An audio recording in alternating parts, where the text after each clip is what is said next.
Di Sumeria, pada tahun 2000 sebelum Masehi, telah dikenal serbuk sari bunga opium atau candu, atau biasa disebut hulgil, yang artinya obat yang menggembirakan.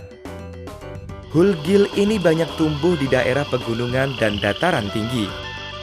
Pada saat itu, serbuk sari ini sudah diketahui memiliki fungsi sebagai obat tidur atau obat penghilang sakit saat dihirup. Orang zaman dahulu pun menggunakan serbuk sari ini sebagai obat bius bagi seorang yang mengalami luka serius agar dia tidak merasa sakit saat diobati, dan juga digunakan sebagai obat tidur. Selain itu, serbuk sari bunga opium ini juga digunakan sebagai racun untuk berburu karena bisa membuat sang mangsa tertidur. Di India dan Persia, candu diperkenalkan oleh Alexander Agung pada 330 sebelum Masehi. Candu ini digunakan untuk bumbu masakan yang bertujuan untuk relaksasi. Mengapa menyalahgunakan narkoba itu berbahaya? Salah satu efek setelah memakai narkoba adalah halusinogen. Si pemakai akan berhalusinasi seolah-olah melihat sesuatu yang lain. Itulah mengapa seseorang yang menyetir setelah menggunakan narkoba berakhir pada kecelakaan. Kalau terus-terusan pakai narkoba, apa yang akan terjadi? Penyalahgunaan narkoba dapat berakibat buruk bagi kesehatan. Salah satunya adalah kerusakan fungsi otak, serta disfungsi organ tubuh lainnya.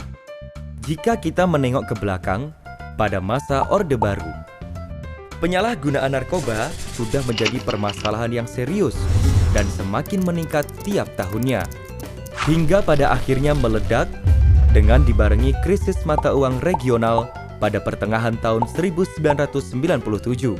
Kebijakan yang selama ini dibuat seakan sudah tidak bisa lagi mengimbangi permasalahan yang ada. Pemerintah dan Dewan Perwakilan Rakyat Republik Indonesia (DPR RI) mengesahkan Undang-Undang Nomor 5 Tahun 1997 tentang psikotropika dan Undang-Undang Nomor 22 Tahun 1997 tentang narkotika.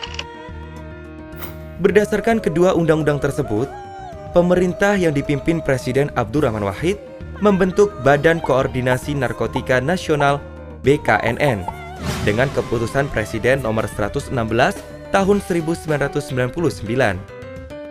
BKNN adalah suatu badan koordinasi penanggulangan narkoba yang beranggotakan 25 instansi pemerintah terkait. BKNN sebagai badan koordinasi dirasakan tidak lagi memadai untuk menghadapi ancaman bahaya narkoba yang makin serius.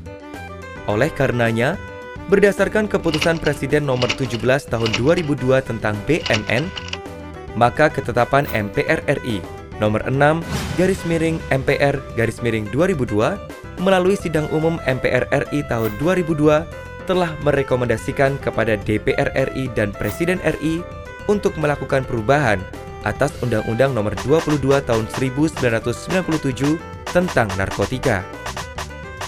Oleh karena itu, pemerintah dan DPR RI mengesahkan dan mengundangkan Undang-Undang Nomor 35 Tahun 2009 tentang narkotika.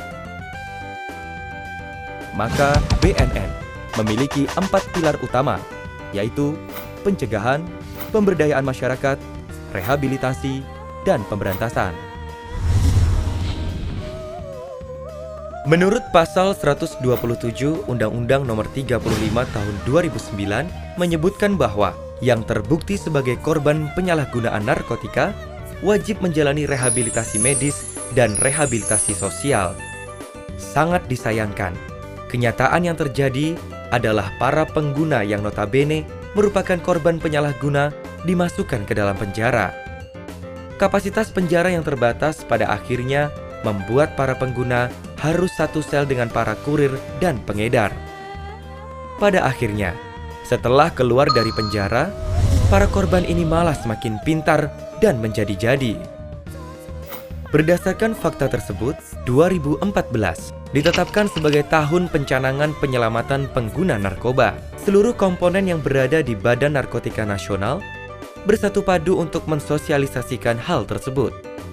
Tidak hanya BNN, tapi kamu, dia, mereka, kita, dan seluruh bangsa Indonesia dapat melakukan aksi nyata untuk membantu para korban. Rangkul dan bujuk mereka untuk direhabilitasi, agar mereka bisa segera pulih dan kembali ke masyarakat. Ingat, penjara hanyalah tempat bagi para bandar narkoba. Pengguna adalah korban yang harus kita selamatkan. Rehabilitasi segera, karena satu nyawa terlalu berharga untuk disia-siakan.